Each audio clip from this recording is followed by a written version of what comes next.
1. I've dealt with my fair share of problems, guest and otherwise, over 6 years in the industry. But yesterday, I came face to face with an enemy that had no desire to speak with a manager, no request for upgrade, and no threats of poor reviews or calling corporate. But an enemy that wasted 3 hours of my time nonetheless. It's the story of an unexpected audit shift, and a necessary audit step that wasn't part of the detailed night audit checklist, but definitely is a part of it now. Like many good hospitality stories, it starts with a faithful text from a coworker calling out for their scheduled shift. While I wasn't particularly jazzed about covering for my employees' other work obligations, I wasn't going to have the other auditor come in for a 6th day, so I agreed. So, audit night arrives, and I come prepared, laptop in hand and enough caffeinated beverages to kill a small to medium-sized bird. Now, I haven't worked an audit shift at this property, but I have at other properties, and as FOM, I review a lot of the auditor's work. So it should be a piece of cake. I have the vaunted audit checklist ready to go, and everything is going smooth, until I get to running the audit. Now, I consider myself very experienced with this PMS, but haven't run an audit on it before. So a little before 2 a.m., I get to the audit step and see this screen. It says the PMS system will now be backed up. Okay, let me take a look at the checklist again. Maybe I missed something. Well, that's not good. It just skips from backup to after the backup. Okay, I don't know what an RDX cartridge is or where I'm going to insert it. After looking around for a bit, I see it, the blue Pelican case. I know I've seen one of my auditors locking it up. This has to be where we keep the cartridges. Okay, great. Now I know where the cartridges are, but I have a new problem. It's locked. And I don't have a damn clue what the code is. Okay, no problem. My night auditor calls me in the middle of the night all the time. I'm sure he'll pick up the phone when I call, and straight to voicemail. Great, I sent a text just in case. Alright, to move forward, I need to get into this box on my own. I don't have the code, but there's some slot on the side which I assume is for a key. But not a normal key, some kind of weird key. No, not this key, nope, not this one either. Okay, I don't think I have the key. How else can I get into this lock? I put my ear up to the lock as I turn the wheels.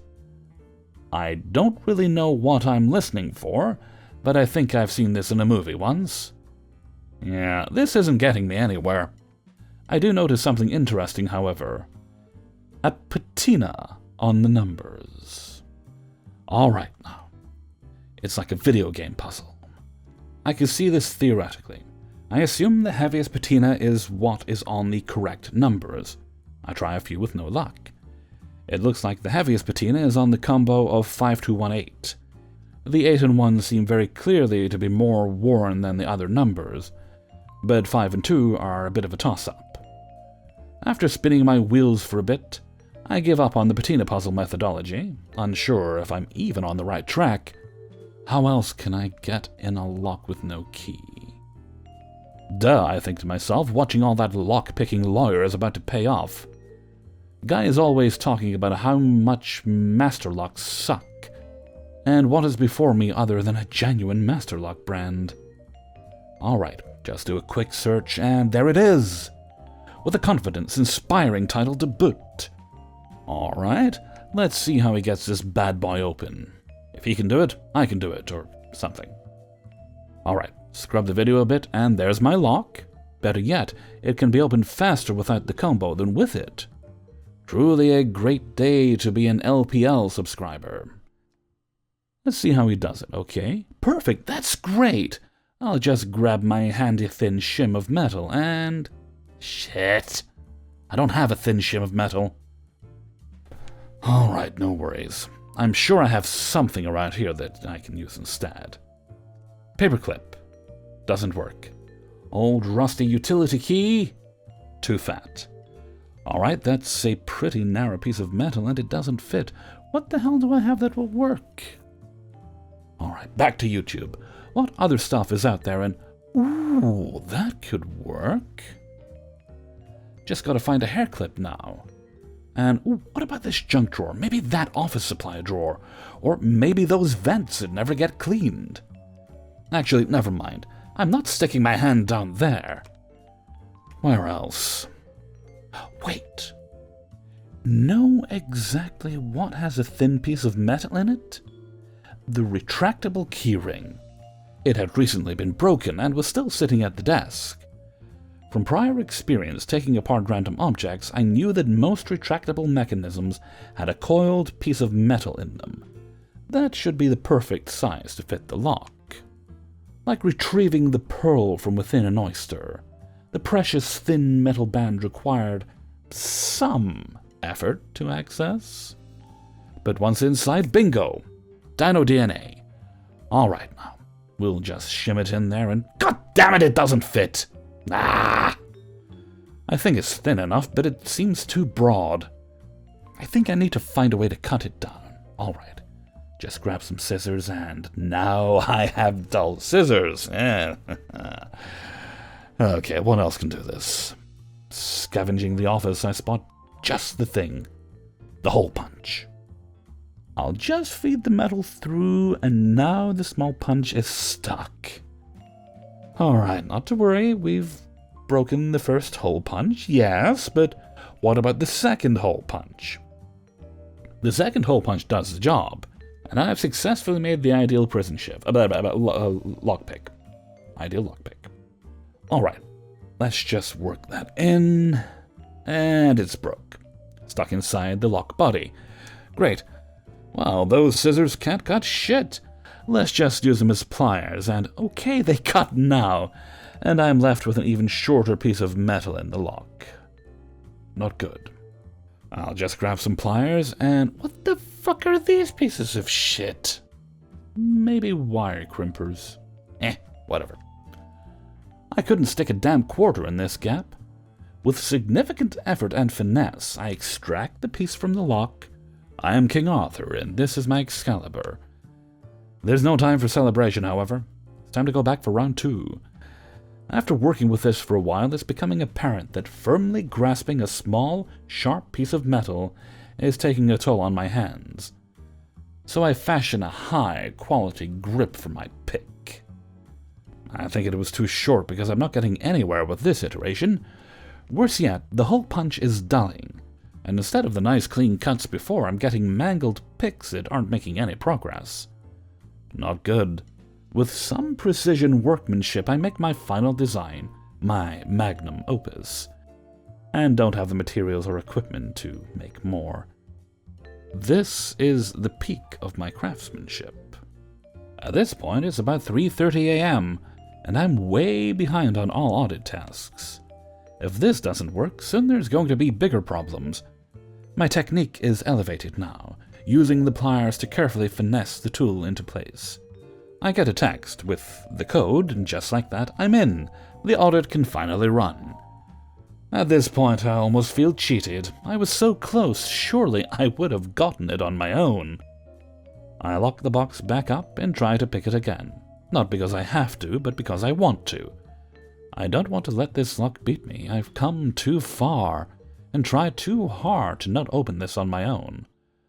After a lengthy battle with the lock, I emerge victorious by breaking a piece of the pick off in the third wheel, which is extremely difficult to turn now. After action report, I was within one number using the Indiana Jones patina method. In total, I used a number of tools, ultimately damaging 2 pairs of scissors, 2 hole punches, and a pumpkin pie carving tool I attempted to make a handle with. All attempts took approximately 3 hours, with initial opening attempts and the message with the code arriving 2 hours and 45 minutes apart. 2. Just for background info, I started working at this landmark hotel over the summer, after being furloughed from a major hotel chain. It was my first time being a front desk agent, and I was so excited because this place is famous. It absolutely kills me that I can't identify this hotel, because there's so much that needs to be said. I'm talking corrupt to the gills. I was really in awe when I started. I was getting tipped in champagne and 100s. Everyone I met at parties or just hanging out was pretty taken aback when I told them where I worked. But the magic started to wear off. I don't even know where to start. First and most importantly, the one and only hotel manager felt that she needed to be present from 9 to 5 Monday through Friday. Jen. Her supervising manager goes way back with the owner, friends from the old country, and doesn't believe in security, or maintenance, or anything that might be initially subtractive of profits, even if it's beneficial in the long run. Our hotel and restaurant attracts the worst kind of tourists. We're talking 500 restaurant covers on a weekend night, some nice, but the majority are stuck-up people that are willing to pay premium for mediocre food just to be seen at our property. Worst restaurant managers ever. When I started, 2 of them, plus a few servers, were hauled out in cop cars after a few months of me being there. $20,000 each in fraud. Kitchen chefs go on coke-induced abusive tirades targeting their staff. Constant complaints about the smell of mildew because Big Boss doesn't want to replace the AC. It doesn't even seem to work in some rooms. Numerous health code violations, the foulest in my opinion, is that the custom duvets and throw pillows are not washed after each guest, because Big Boss is too cheap to buy extras. Yet people still pay a starting price of $799 per night. There's so much more, but I want to focus on the story of me getting fired. Because I always worked PM, I suppose it was just my fate that I always got the worst customers. Anyway, my first impression of this guest didn't raise any red flags. Her check-in and payment was completed by AM. But it was my responsibility to give her the room key once her suite was ready. I was informed that she was in our restaurant enjoying lunch, so I thought I'd wait until she was done, but no. The restaurant manager, Michael, he comes and tells me the guest was pissed about the restaurant in some way. He wants my help to recover. I say, okay. I'll bring her room key to her now and throw in a comp bottle of Prosecco. She's super sweet to me. I don't understand why Michael was sweating it. Fast forward to our dinner shift. Now I understand. We have a beautiful pool that serves as a centerpiece of our restaurant. Guests can't use said pool during dinner because, as mentioned, we're doing 500 covers. Guests know this. We tell them when they check in. Anyway, this guest is clearly mixing her alcohol with something, because she really felt like it was appropriate for her and her friends to be in the pool in front of all these people. Michael couldn't get her out. She basically bit his head off, so he came to me. I go down there and put on my most polite tone, and I inform her of the policy, and I apologize for any confusion or miscommunication that may have occurred when she did her check-in. This heifer was not having it. Fuck you, I paid for this room, which means I can stay in this effing pool if I want. That's why I effing booked the room closest to the fucking pool. As I pay so much, I can be here when I want. She breaks a champagne flute, knocks her phone to the ground, and just refuses to budge. And I said, okay, and walked away. I didn't know what to do. And with no security or manager on site, I did what I felt most appropriate. I called the police department and asked them to send an officer at their convenience. Not an emergency, just send someone. Well, this woman didn't want to listen to me, and she sure didn't want to listen to the cops. But miraculously, they're able to get her out of the pool when one of her friends realizes this isn't a fucking game. It's time to get out. The cops ask if I want them evicted, and I said no, which is kind of regrettable on my part. I am upgrading a much kinder, sober guest to a bigger suite, as I witness them all drunk stumble around the hotel until eventually finding their room. Once I'm back at my desk, I get a call from the drunk guest cursing me out, saying I embarrassed her and demanding a refund. She's too drunk to understand what she's saying, in my opinion, so I politely hung up. So she comes down to my desk. She's yelling about wanting to leave and demanding a refund because I embarrassed her. I say, I can't offer you a refund for my position, but when the manager comes in, you're welcome to speak with her. In the meantime, I'd be happy to have my bellman assist you with your bags. This goes on for a good hour. She keeps going up to her room and circling back to my desk, shouting the same shit, but still never following through and leaving. Then on her final trip to my desk, she wants me to walk to her room because she's lost and locked out. She was scary calm with crazy coke eyes. My instinct said, hell no. I can see all of the rooms from my desk. I point to hers, which had the door wide open, and I say, that's your room. I'm unable to help you at the moment. She just kept bugging me, but fortunately, I spot Michael, and as comeuppance for his hiding from the police and not taking any responsibility and really stepping in and helping me with the guest, I have him walk her to her room because I no longer felt safe. The anticlimactic ending, my boss Jen calls me the next day, my day off, to tell me that I'm being let go because I'm no longer a fit for the hotel. It's not working out. I knew it was because of last night, and I felt like absolute shite. My hands were tied. I would have been in trouble had they been left to stay in the pool, and I'm clearly in trouble for not letting them stay, out of respect for our policy. Anyway, I'm really happy to say that the karmic universe has granted me a position at a true 5-star that takes measures to protect its workers from COVID, has 24/7 security, and there's always a manager on duty to help. It sucked being fired, but honestly, that crazy ride had to come to an end some kind of way. 3. I arrive as usual for my night audit shift to relieve my most favorite coworker. He's a pretty chill guy, been working at hotels since high school. At this time he's in his mid-20s, but has seen enough crazy guest shenanigans to be mentally and emotionally mid-50s. I mean, nothing has ever disrupted this dude's chi. He is a rock, unmovable, quiet, calm. But not tonight. I need to explain that at this time, a hotel was being upgraded per franchise rules. Part of renovations included new furniture, TVs in lobby, guest rooms, etc. The beautiful new gigantic smart flat-screen TV had been installed in our lobby facing the front desk and lobby furniture, but a shipping issue meant that the guest rooms still had the old not-smart flat-screen TVs. The indoor swimming pool was located directly off the lobby, through a door near the gigantic new lobby TV. A family was celebrating their child's birthday in the pool area. So co-worker is at the front desk, happily enjoying watching a hockey game on the shiny new lobby TV, when a lovely elderly couple arrives to check in. During the usual check-in process, they compliment co-worker on the new TV and ask if, since the hotel is obviously newly renovated, they can use their laptop to cast Netflix on their room TV. Co-worker apologizes and explains that new TVs for guest rooms have not yet arrived, so room TVs do not have smart functions.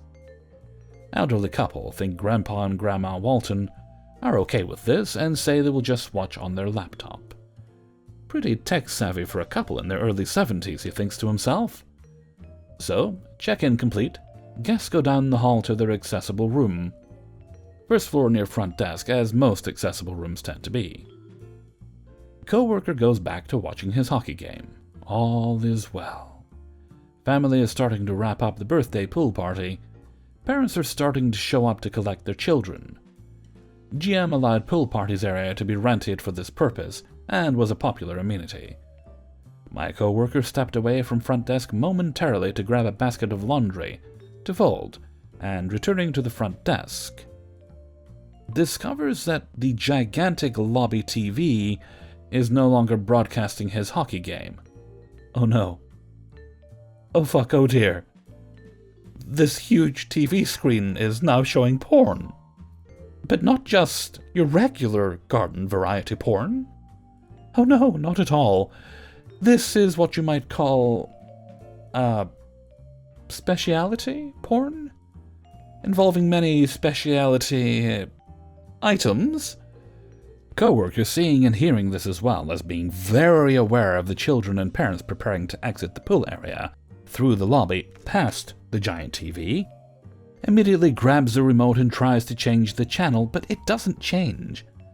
Now he tries pushing all the buttons on the remote, but only succeeds in turning up the volume really loud, so now the sounds from the TV can be heard in outer space. Now my unshakable, unperturbable co-worker totally panics, runs across the lobby, stands on a chair, and manages to find the power off button on the back of the TV. Thankfully not a moment too soon, as now birthday kid, guests, and parents are now leaving. Breathing a sigh of relief, he composes himself and gets on with his shift. Shortly after, the lovely elderly husband comes to the front desk to ask again about watching videos from their laptop on the room TV. Co-worker now is beginning to figure out what the fuck happened earlier, and wishing he hadn't, and again explains to guests that yes, the lobby TV is of the smart variety, but room TVs have not yet been upgraded, so unfortunately, they cannot cast videos from their laptop to the room TV. Elderly husband says okay and toddles off to his room. Co-worker is now praying for shift change and my arrival, and just to be extra careful, unplugs lobby TV and considers washing his eyes out with bleach. Mercifully for him, 10 p.m. comes and I arrive to hear this story. He tells me he has no idea how to log this in shift notes, and I stand laughing hysterically, tears rolling down my face, and he runs like Usain Bolt out of the hotel after wishing me luck with the elderly couple. Eventually, I get over my laughing fit and begin my night audit duties. I decide it's late enough at night that the elderly couple are surely sleeping by now, and decide to turn on the lobby TV and watch my usual channel, the one that airs old shows from the 60s and 70s. We were allowed to watch whatever we wanted on shift as long as it was family-friendly, hence his choice of sports and my choice of old-time TV shows. All is remarkably quiet, and audit complete, laundry done. I settle down to watch an episode of Perry Mason, the 60s show about a lawyer. Suddenly, oh shit, that's not Perry fucking Mason! Dear God, I'm not sure what that is, but it involves a lot of leather items, spiked hooks, ball gags, and other items. Yes, karma is a total bitch, and I now deeply regret my earlier laughter. Like my co-worker, I grab the remote but cannot get the channel to change, and becoming more traumatized by the second, do exactly what he did, turn off TV and unplug it. Now I want to rinse my brain in bleach and perhaps locate a support group for front desk employees. When elderly guest appears before me, wife this time wearing her flannel nightgown, slippers, robe, and hair in curlers. Oh my fucking god. She is a stereotypical grandma, exactly like my grandma, and everyone else's grandma, which increases my mental trauma to a level where I'm seriously considering inpatient therapy. She politely asks me if I can make the TV in their room work to allow them to watch Netflix from their laptop. I, red-faced, eyes popping out of my head, dying inside from embarrassment and shock, explain gently that TVs in guest rooms do not have that capability. Only the lobby TV can do that. I apologize and promise her that new TVs for guest rooms have been ordered, but have not yet arrived, and hope that should they stay with us in future, the new TVs will be installed, and they will certainly be able to use that feature. She very nicely thanks me for the info, and says that they will definitely stay with us on future trips. Now I'm faced with the same dilemma. How the fuck am I supposed to log this in shift notes? Screw it, I'm not even gonna try. AM shift arrives, asks why the lobby TV isn't working. Me being the coward I am say, I don't know, and like my co-worker, run, not walk, the hell out of there. 4. I work front desk at a dual property, meaning we have 2 different hotels on the same property, run by the same company, and it can be exhausting. The GM says we aren't short-staffed, we don't need security, can't afford it. it isn't in the budget, even though there have been multiple safety issues and customers getting aggressive. As well as when we work overnights or weekends, sometimes it is literally just one person working in the hotel, even though we literally have an award for the highest gross average in our chain. So, much to say, I believe we are overworked and underappreciated. Now onto the story.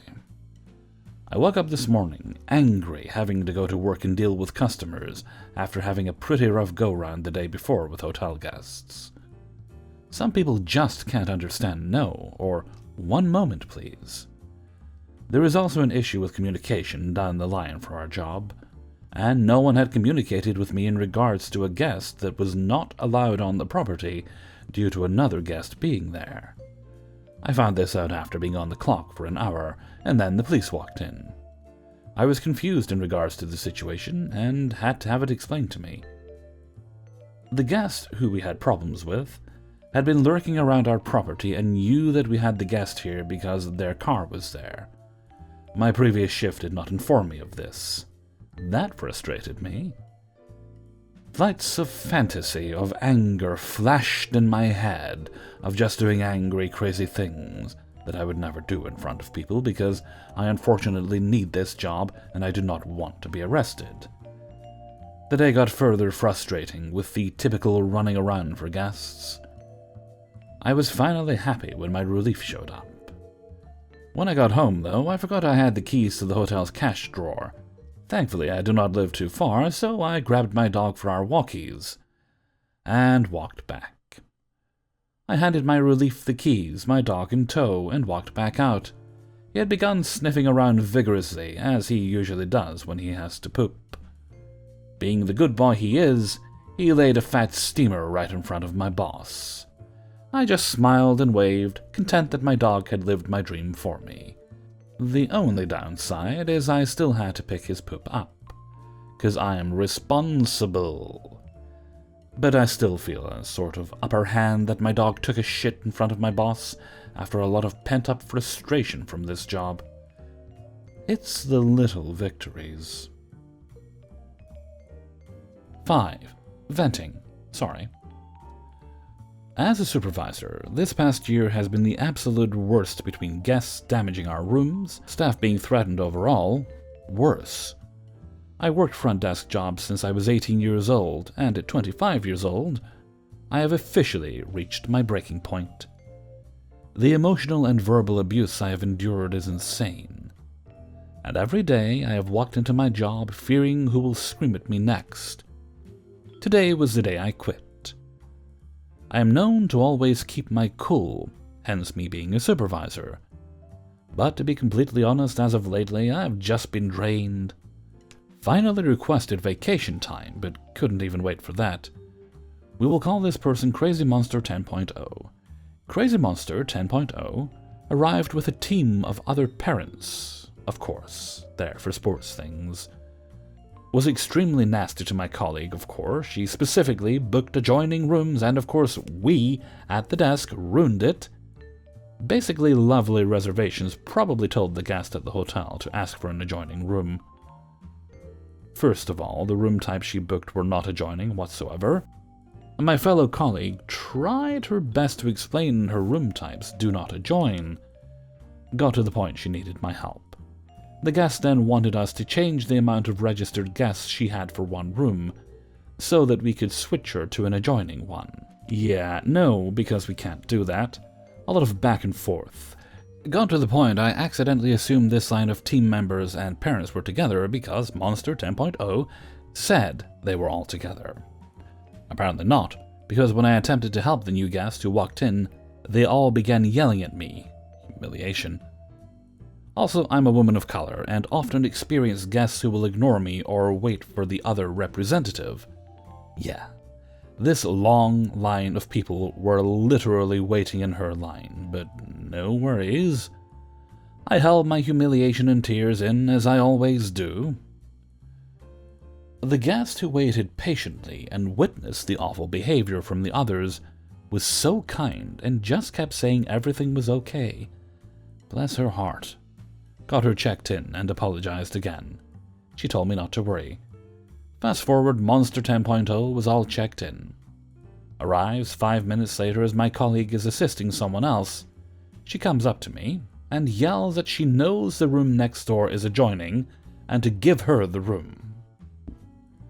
Again, starting the conversation all over, explaining that room is pre-reserved. She was already explained that, and the fact that she has too many occupants in her reservation to switch to that room type. Also, please keep in mind all her rooms were directly next to each other, and these other parents really needed to be able to cross paths directly into one another's rooms for the next 16 hours of the stay. Yeah, not gonna happen. It was awful the way she spoke to me. I'm used to this, sadly. But her next phrase, "I better not find out no one is in that room or I will," set me off. Kindly asked her if she was threatening me. She continued. And I broke down. Right then and there, I said I quit. Tears rushing down my cheeks, said I was done with this job, it's not worth it. Ran out the door and called my boss. I feel terrible, the boss just told me to punch out at least. I returned to punch out. And the guest my colleague was assisting, as Monster 10.0 was verbally abusing me, stopped me as I was walking out, and sensed I needed a hug. This guest was an angel, because at that moment I needed that hug. She reassured me that she knew how I felt 100%. She told me to never let anyone push me out of my job, and to go outside, cry it all out, and just rest for a bit. I had every right to be upset. The guest was so sweet. Unfortunately, these experiences with Monster 10.0 have happened one too many times.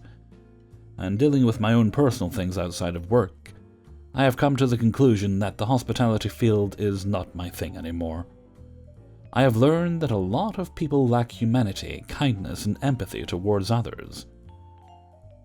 Not all, but most. I have had the pleasure of meeting awesome people, but this past year it seems the climate of our world has caused a cluster of people to think that front desk agents or hospitality workers are robots, have no feelings, emotions, or value. And I have had enough.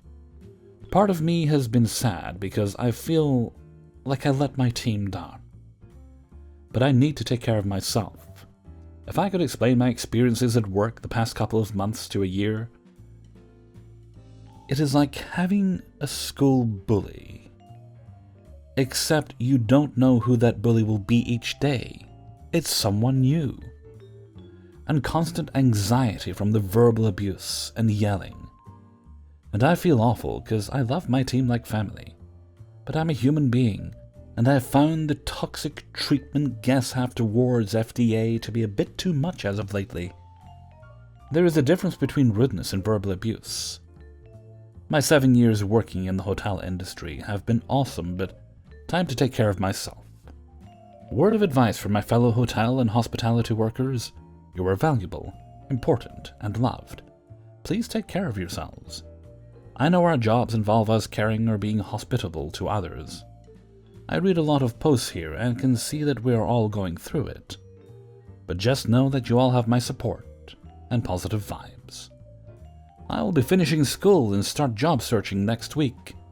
Just wanted to vent a bit. Thank you all for listening.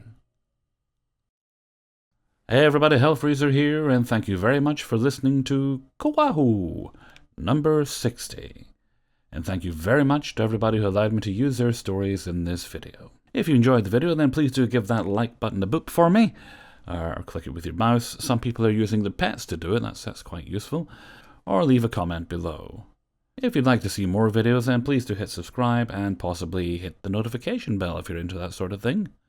We don't judge around here. Think of it like checking into a hotel and ringing for attention.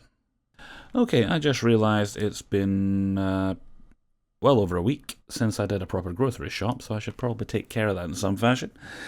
So I'm going to wrap this video up and see about organizing food of some kind. So until next time, thank you very much for listening, and take very good care of yourselves.